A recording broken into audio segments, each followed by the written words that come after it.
Gems of Buddhist Wisdom. Why Buddhism? By Dr. K. Sri Dammananda Nayake Maha Thera. Foundation of Religions. Before we discuss the subject why Buddhism, we must find out how man's idea of religion got started in the first place. Thousands of years ago, when primitive man's mind started thinking about various kinds of natural phenomena in this world, he found many wonderful experiences. When certain natural forces or phenomena were not in his favor, he had to suffer.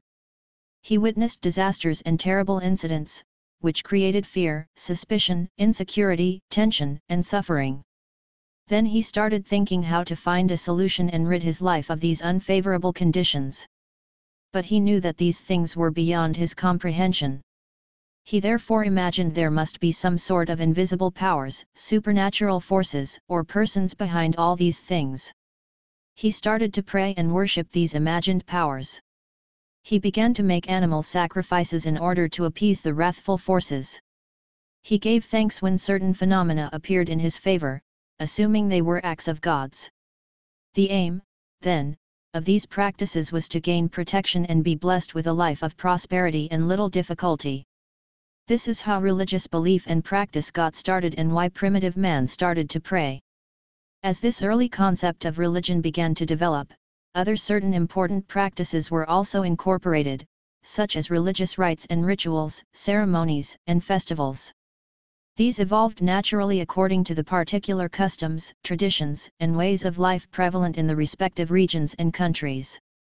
The foundation of religion was thus laid down by man as a means to assure his self-preservation in response to his fundamental fear, insecurity, and misunderstanding of the natural phenomena of life. It is human fear then which served as the building blocks of religion. These served not only as the foundation of all religions, but as the basic materials like bricks, stone, sand, and cement needed for erecting the building. It was with the introduction of faith, however, which allowed for the building called religion to be completed. Faith, together with the introduction of offerings, prayers, vows, penalties, morals and ethics, all in the name of God. There was also the promise of a place of eternal peace called paradise in order to control mankind. The foundation of Buddhism.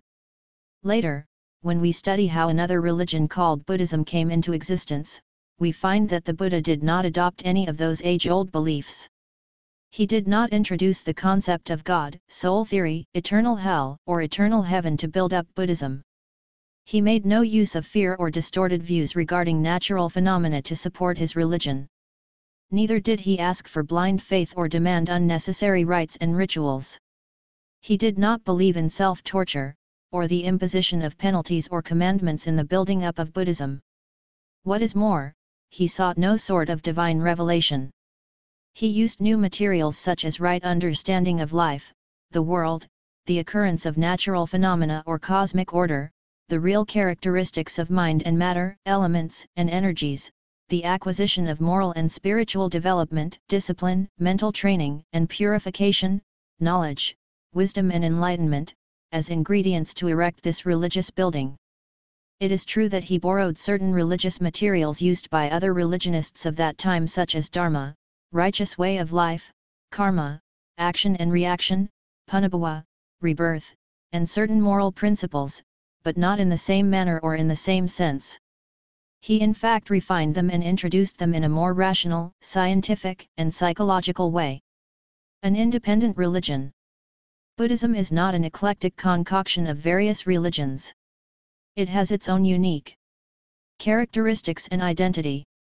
Realizing that no other religious teacher had found the absolute truth and final salvation of man, the Buddha pointed out that others had only developed certain worldly powers and could only attain certain limited stages of spiritual development and not the complete purification of the mind, or enlightenment. These teachers were thus not free from superstitious belief, impurity, illusion, imagination, hallucination, and ignorance. But what does religion really mean? The real meaning of religion can only be grasped when we study the way, which the Buddha introduced his religious way of noble life. If we use the word religion to describe the Buddha's teachings, then we must understand the different definitions given to this word by other religionists. Then we can understand why Buddhism is needed. The Buddha managed to remove certain misconceptions that were held by people for thousands of years. For example, in those early days everyone believed that the sun rotated daily round the earth.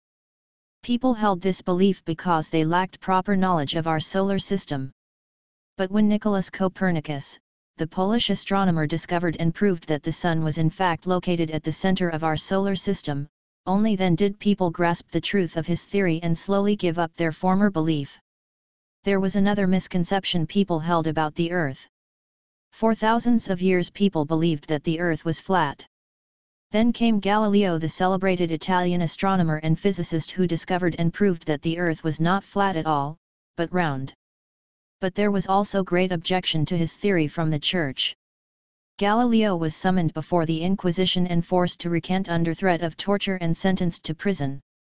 Only later did people come to accept this truth. Even up to the l9th century, philosophers generally believed that the atom was the essential entity of matter, which was impossible to split. But their theory was abandoned when nuclear scientists finally managed to split the atom.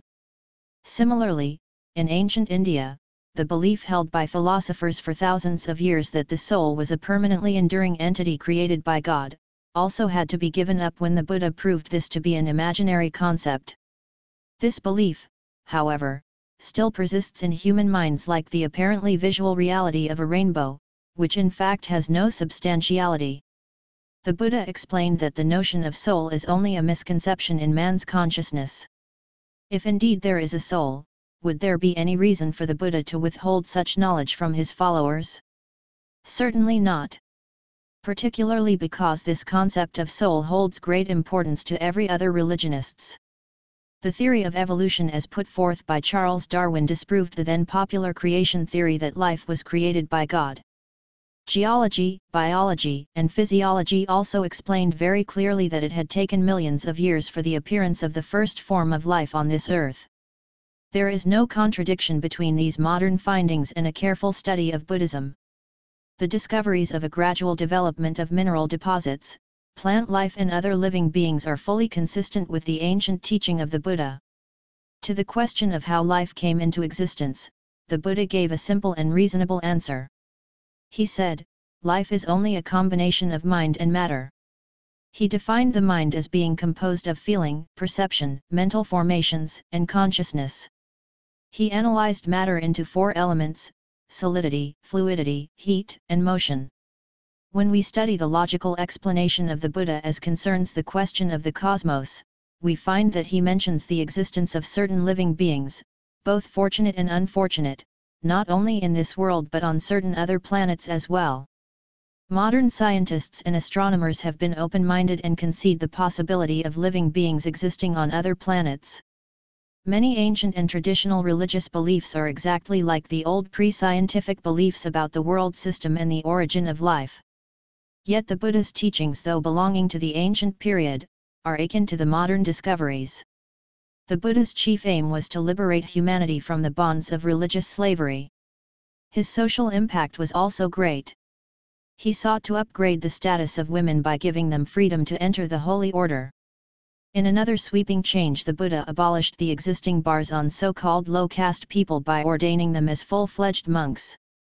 The prevalent belief that the performance of religious rites and rituals was a mandatory practice for man to achieve salvation was dispelled by the Buddha. According to him, the development of morality and the purification of the mind are the most important points in gaining one's final salvation. He pointed out that for a man to be religious he must lead a harmless, blameless, respectable, noble, and pure life. The mere act of praying or making offerings does not by itself make a man religious nor gain him perfection and salvation. He also advised people to keep away from evil practices. Evil is to be avoided for the welfare of all living beings, not for fear of God or his punishment. Further, he advised us to cultivate good humane qualities, to practice good deeds and help others without any selfish motive. The Buddha was apparently the only religious teacher who gave highest credit to human intelligence. He advised us not to become slaves to external agencies but to develop our hidden mental power with self-confidence. He also pointed out that man is responsible for everything in this world. Pain and pleasure are both created by man himself, and man has the ability to get rid of his sufferings. Man can learn to maintain peace and happiness by applying wisdom diligently without depending on external powers. It is man's untrained mind that is responsible for all the troubles, calamities, disturbances, unfavorable circumstances, and frictions. At the same time, man's mind can transform the unfortunate situation of the world and render it a peaceful, prosperous, and happy place for all to live, if only he uses his mind properly. Man-made problems must be solved by man himself. This can only be done by purifying his mental energy. Facing the facts.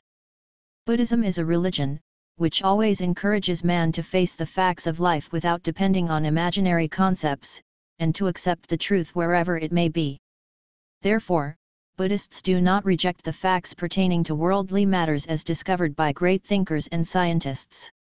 Although the Buddha paid more attention to spiritual development, he never neglected man's worldly progress. His teachings give some sound and practical advice on how to work properly without wasting valuable time and effort, and how to act wisely for the progress of mankind.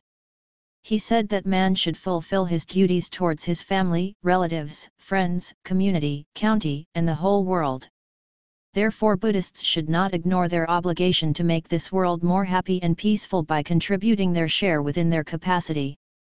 He never interfered with the affairs of government or with reasonable laws imposed by government. He was not against social customs and traditions so long as they were harmless and useful to society. It must also be said that the Buddha never sought personal political or military power in order to introduce his spiritual way of life, though kings and the ministers were among his many followers. Here we have a religious way of life, which teaches us to care for others, to sacrifice our own comfort for the sake of suffering humanity. It asks us to observe religious precepts or disciplines voluntarily, not as commandments imposed on us by some unseen beings. By observing such good principles according to our own convictions, we get the chance to perfect ourselves and also help others live in peace. Such perfection is the highest goal, which a person must attain before gaining his salvation. It cannot be obtained through the influence of any god. Come and see the results immediately. According to this religion, we can see the results of most of our good and bad actions within this very lifetime. Heavenly bliss or nirvanic bliss can also be experienced within this very lifetime. You don't have to wait until you die. This is why the Buddha always welcomed people to come and observe his way of teaching, not to come and believe it all at once. He actually advised people on how to choose a proper religion, by considering, analyzing and investigating it in various ways without accepting anything through emotion or blind faith. Of course, all religions promote faith. But faith in Buddhism is not a surrender to the unknown, it is not submission to fear and punishment. Buddhist faith is the courageous acceptance of what one has found out through careful observation and analytical investigation. This is why Buddhism is called a doctrine of analysis. This religion contains a profoundly scientific and psychological analysis of mind and matter, which many great modern thinkers have admired. Universal laws. To those who talked about the first cause of this world, the Buddha responded by saying that it is impossible to find a first cause since everything is changing, interdependent and conditioned by other things. Something that acts as the cause in the present may become the effect in the future. Later that same effect may again become the cause. Such phenomenon continues ad infinitum. It is called the universal law of anicca or impermanency. With regard to the origin of the world itself, the Buddha did not claim it was the property of Buddhism or that existing world systems and living things were controlled according to the Buddhist order, but by universal law or natural phenomenon. Man was simply to accept his position in the world and regard himself and all things, animate and inanimate, as a compound. According to the scholar Dr. Rhys Davids, in each individual, without any exception, the relation of its component parts to one another is ever changing, so that it is never the same for 2 consecutive moments. It follows that no sooner has separateness begun than dissolution, disintegration, also begins. There can be no individuality without a putting together, there can be no putting together without a becoming, there can be no becoming without a becoming different, and there can be no becoming different without dissolution, a passing away which sooner or later will become inevitably complete. The Buddha was the teacher who discovered the real nature of the universal cosmic law and who advised people to live in accordance with this law, such as going against nature, and leading an immoral life, must be ready to face the consequences. It is possible to escape from the reactions of such cosmic laws simply by praying to God, because this universal law is unbiased. Yet the Buddha taught us how to stop the reactions of certain bad practices by doing more and more good deeds, by training the mind and eradicating evil's thoughts from the mind. After violation the cosmic order of the universal law, there is no other method to get rid of the reaction except by cooperating and conforming with the same cosmic law. Mental energy. The theory of karma that the Buddha has explained is accepted by the world-famous Swiss psychologist Carl Jung as collective consciousness. This is nothing but the depository of karmic seeds in mental energy. As long as the collective consciousness and the will to live remain in the mind, as mentioned by the philosophers, rebirth will take place whether people believe it or not. The elements of the body may disintegrate, but the mental current together with the will to live will be transmitted and another life will be conditioned according to that collective consciousness or karma. Gravitation and the law of conservation of energy as discovered by the modern scientists like Newton, support the doctrine of karma or action and reaction as introduced by the Buddha. Man can become God. Buddhism upholds the view that man is the supreme being. He surpasses even the devas, gods, in wisdom and strength. The Bodhisattva left heaven and descended to this world in order to attain his enlightenment. Why? Because gods have neither the purity nor the intelligence to achieve such high development as enlightenment. Such status can only be gained by man. Buddhism gives pride of place to man who lives in human society. The uniqueness of man among other living beings is well recognized. The ability to adapt to new situations and control the environment are well within man's capabilities. The Buddha gave due recognition to the moral and intellectual development of man and further showed the path to its fulfillment. Human birth is not a mere chance of accident. The very existence of man is due to his own karmic results. Thus Buddhism recognizes the importance of human birth. No other living beings possess the quality of rational thinking. Hence the superiority of man is upheld. The potentialities of man are enormous. The faculty of mind which man possesses can be developed to a very great extent. According to Buddhism, man need not depend on any kind of supernatural being. He himself has the capacity to develop up to the state of attaining omniscience. The Buddha's analysis on this point was given after his own enlightenment, which he attained without the aid of any external supernatural power. According to the Buddha, man can even become a god if he leads a decent and righteous life irrespective of his religious beliefs. But other religions advise man only to pray to God for blessings. They also preach that only after death can man go to heaven. Yet such a heavenly experience will never grant man the privilege of becoming a god. The Buddha said that humans can experience heavenly bliss within this life if they do not abuse their position. Yet the Buddhist concept of God is different from that of other religions. The nature of the mind. The rapid changes of mind and the elements of the body have all been explained in Buddhism. According to the Buddha, with every fraction of a split second of time, mental energy appears and disappears. Biology, physiology, and psychology also affirm this fleeting nature of life phenomena. Therefore life is not static or ready-made. Another noted psychologist, Professor William Thames, has talked about the point moment of consciousness. He explained how consciousness comes into being and passes away in rapid succession. According to the nature that causes the continuous process of mind, as soon as a thought is born, it gives birth to another thought and dies. The thought that is born in turn gives birth to yet another thought and similarly dies, and so on. As to the question of how evil thoughts originally appear in the mind, the answer can be found in the Buddhist religion. The cause of evil thoughts is man's selfish motives, which exist due to craving for existence and sensual pleasure. Everything is open. When we study the life and the teachings of the Buddha, we can see that everything is open to everybody. There are no secret doctrines. The events which occurred throughout his whole life were like an open book without any hidden and mystical incidents.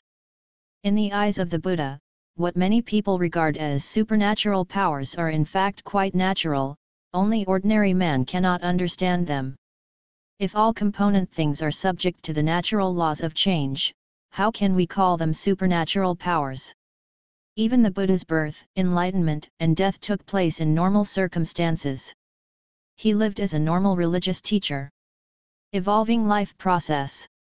The Buddha has pointed out the process of evolving from animal life into human status and from human status into divine status, divine life into Brahma status and Brahma life into perfect life. One can also proceed from a noble pure life directly to perfect holy life. The reverse order was also pointed out, that is, descending from human life into animal life. Moderate way of life. All religions follow a course of training in order to groom the inner self. The avoidance of extremes in the sphere of self-indulgence and self-mortification bear the characteristics of Buddhist grooming.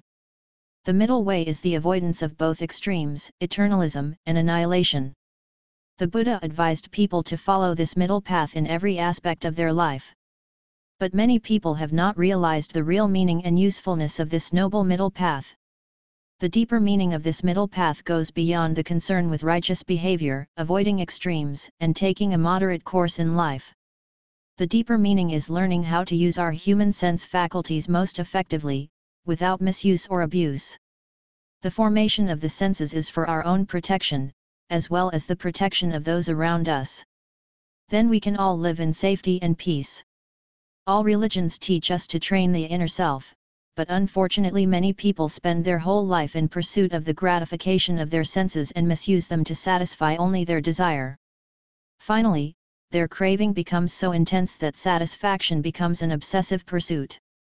Many immoral practices, cruel deeds, mental disturbances, nervous breakdowns, unhealthy competition, tensions and unrest, which are very common in our modern society, can be traced to this discontented mind, which habitually misuses the senses. Then the power of the senses gradually starts to decay, and as a result many types of sicknesses affect the human organs. That is how man pays the price for misusing or overtaxing his own senses. If there is too much attachment to sensual pleasure in this world, we have no time to mold and prepare ourselves for our future life or the next world. Gentle attitude.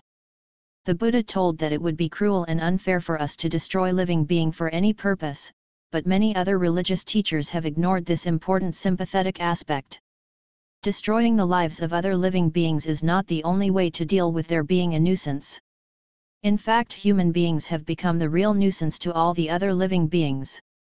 The aim of Buddhism is not to create certain wild imaginations in our mind, it is not to please mere human emotion or indulge in certain worldly desires.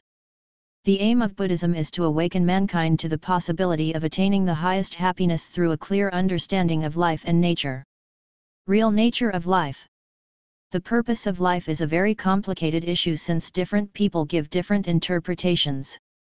But from the Buddhist point of view, the purpose of life is only to find out a complete solution to the problems of life and attain everlasting happiness.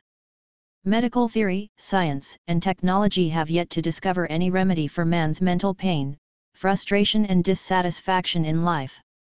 Yet Buddhism offers us a very clear picture by declaring its stark prognosis: suffering has a cause, and so does happiness.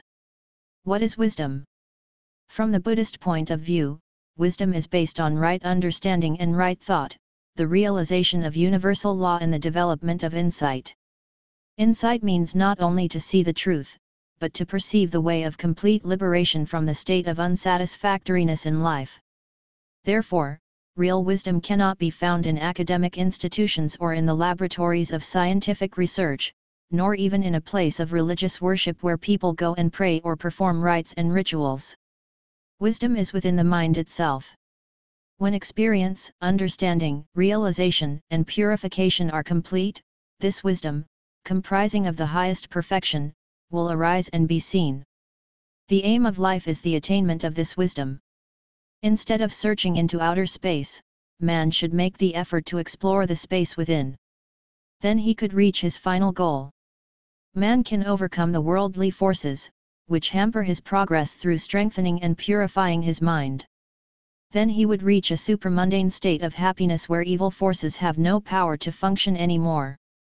A practical method. One philosopher holds the opinion that religion contradicts all that man has ever experienced. If this is so, Buddhism does not belong to that type of religion, since Buddha has taught us everything from his own experience. Many philosophers, great thinkers, and scientists have only relied on their worldly knowledge and power of intellect. Through the discipline of their minds they have managed to find out many new things. Yet even with such intellectual knowledge it is difficult to understand the real nature of existing phenomena without the purification of one's mind. When we study certain statements made by some scholars we can see some truth in their sayings. But many of their sayings remain as dry philosophy because they have only used their mind with much illusion and concepts. But the Buddha used his brain and heart together as refined intelligence coupled with compassion. Thus he gained the wisdom to understand things in their proper perspective. This is why his teachings never became mere dry philosophical theory, but remain a practical method for solving human problems. Religion is meant for the emancipation of living beings.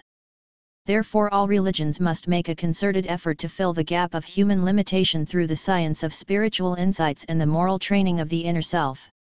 Religion and ethics are inseparable. Does religion hinder human progress? Many scientists, great thinkers, and philosophers have adopted a hostile attitude towards religion. They say religion hinders the progress of mankind and misleads them by introducing ridiculous, superstitious beliefs and practices which keep people blinded to scientific facts. But when we ascertain how they define religion, we can understand that Buddhism does not belong to those religious groups. Therefore, from the intellectual's own point of view, Buddhism is clearly a scientific religion and cannot be dismissed on superstitious grounds. What is more, the Buddha revealed not only the man-made truth, but the absolute spiritual truth as well. If indeed there is truth, it will remain forever as truth. If any truth is changeable under any conditions, then it is certainly not the absolute truth. This is why the truth as revealed by the Buddha is called the noble truth, the truth which leads man to be a noble person. There will always remain a noble, righteous way of life, which is strong enough to face any intellectual and scientific challenge. In this respect, the Buddha's message is unshakable. Intellectuals will surely respect to this way of life if they only understand what the Buddha really taught. Whether religious labels exist or not, the teaching of the Buddha will continue to prevail as a noble way of perfecting life. The essentials of the teaching are set in place. Even with the passing of time, people will not need to change it. A liberal religion. Another important point, which the Buddha taught is how to live, work and cooperate with the followers of other religions without disturbing or ridiculing their practices. This liberal and understanding style of religion is very important if we are to live peacefully without religious prejudices, strife and conflicts. The Buddha's message of peace and tolerance is indeed remarkable. Tolerance is a glorious virtue. It is essential for the peaceful coexistence of different peoples anywhere and anytime. A religion of freedom. The freedom that the followers of the Buddha enjoy is commendable. In fact, many Buddhists have not even realized this themselves. We have full freedom to judge and to think for ourselves whether to accept or to reject anything. We are not bound to accept anything in the name of religion, either simply by thinking of the greatness of a particular religious teacher or by thinking that it is our bounded duty to accept the words of holy scriptures or the ways of ancient traditions. Buddhists are at liberty to investigate for themselves and accept or reject any proposition in accordance to their own conviction, based on sensible reason. Buddhists never say that they are forbidden to do this or that. They simply say that they dislike doing something because it creates some troubles, miseries, pain, or disturbance amongst the masses. Conversely, they practice certain good deeds not because their religion asks them to do so, but because they themselves have come to realize the value and meaning of such good deeds for the welfare of themselves and others. This is a religion of personal freedom, which never restricts the affairs of individuals so long as they are not immoral or harmful. Buddhists are granted full freedom to organize their family affairs in keeping with basic religious principles. For intellectuals as well, this religion is like a gold mine in which to conduct meaningful research on the deeper aspects of psychology, philosophy, science, and the universal law. Buddhism holds the greatest wealth for humankind and the ultimate key to our spiritual development and liberation from unsatisfactoriness and unrest. This is why for more than 2,500 years Buddhism has managed to convince the masses in many parts of the world without support of political powers. In the time of the Buddha, people welcomed and invited his teaching as a goodwill message of peace and harmony worthy to be spread around the world. This is why Buddhists have introduced their religion without any difficulty and without resorting to any kind of exploitation or violence. Buddha preached through his own experience. This is the only religion which explains things based on the human experience, realization, wisdom, and enlightenment of its founder, and never as divine revelation or commandment dictated by a god. It affirms that human problems must be understood by fellow human beings through their own experience and by developing altruistic virtues. Solutions to problems have got to be found through the purification and development of the human mind. It is therefore easy to understand why some people say that Buddhism is not a religion at all, but humanism. Yet humanism is the beginning of every religion. Buddha did not introduce himself as a supernatural savior. He did not acknowledge the existence of any savior. According to him, only we can save ourselves. Such an attitude makes Buddhism the least dogmatic of all religions. The Buddha explained the nature of suffering, the cause of suffering, and how to get rid of suffering. He also explained the nature of bliss which people can experience when they free themselves from suffering. External forces cannot bring freedom. Bliss comes only if people work for it. 3 characteristics. The 3 characteristics of everything in this universe are clearly explained only in this religion. They are the impermanency of everything, the unsatisfactory nature of everything, and the impersonality or unsubstantiality of everything. This is the most remarkable discovery of the Buddha. But due to the ignorance or limited mental capacity of mankind, very few people can comprehend such a lofty and sublime teaching. Cause of our problems. Another important aspect of this religion is the explanation of the main cause of human problems and sufferings. According to the Buddha, we face the problems of this mundane world due to the strong selfish craving, which exists in our minds. He has revealed that there are 3 kinds of craving forces in our minds. These are, craving for existence, craving for worldly or sensual indulgence, and craving for non-existence. These 3 cravings are responsible for our existence, our rebirth, and all the thousands of other problems and mental disturbances. To understand the profound meaning of Buddha's interpretation, it has to be considered very carefully and wisely. Only then can realization come. World-famous philosophers and psychologists have also explained these 3 forces, but they used different terms. The German writer Arthur Schopenhauer explained these 3 forces as sexuality, self-preservation, and suicide.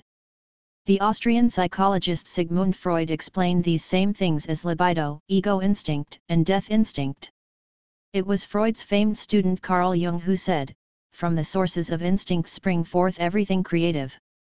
This is the way great intellectuals are prepared to support the truth revealed by the Buddha 25 centuries ago. But when we study the explanations of these modern thinkers, we can see that the Buddha went far beyond their limited understanding capacity. The cause of suffering. Questions and answers.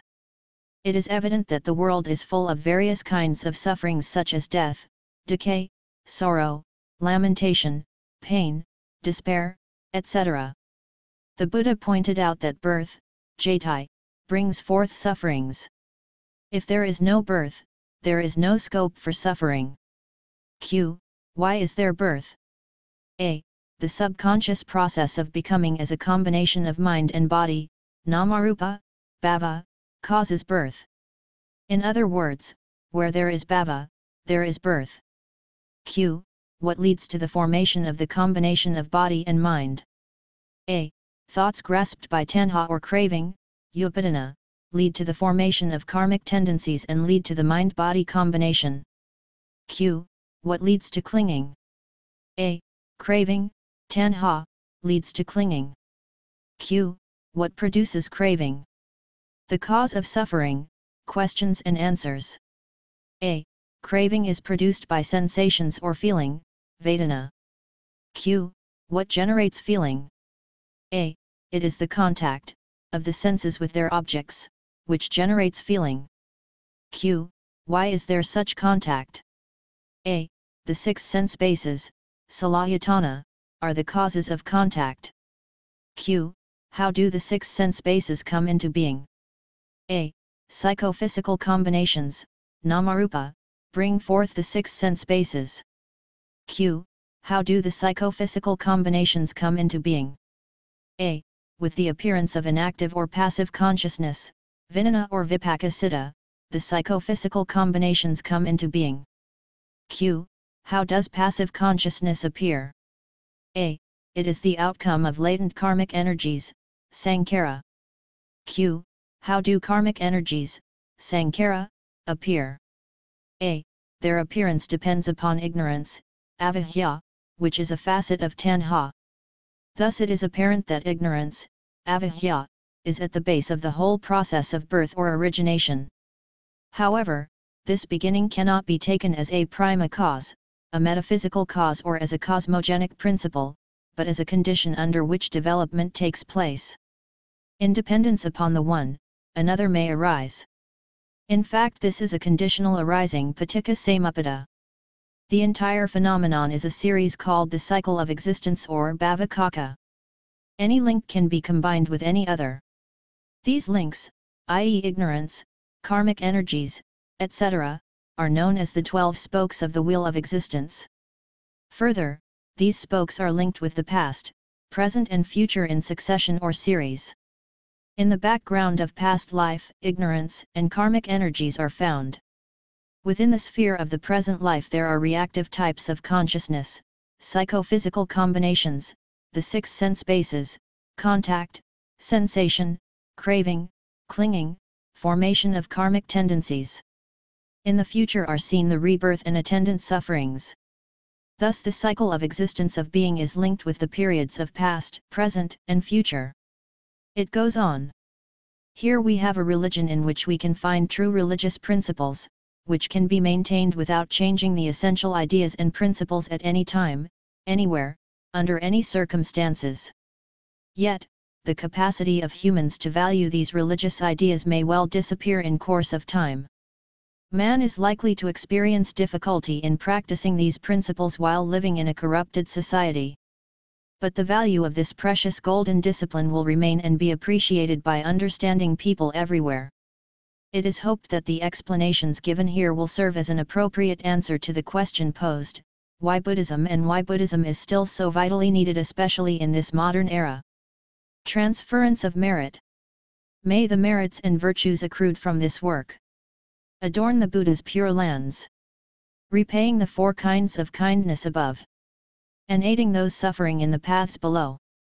May those who see and hear of this, all bring forth the resolve of Bodhi, and when this retribution body is over, be born together in ultimate bliss.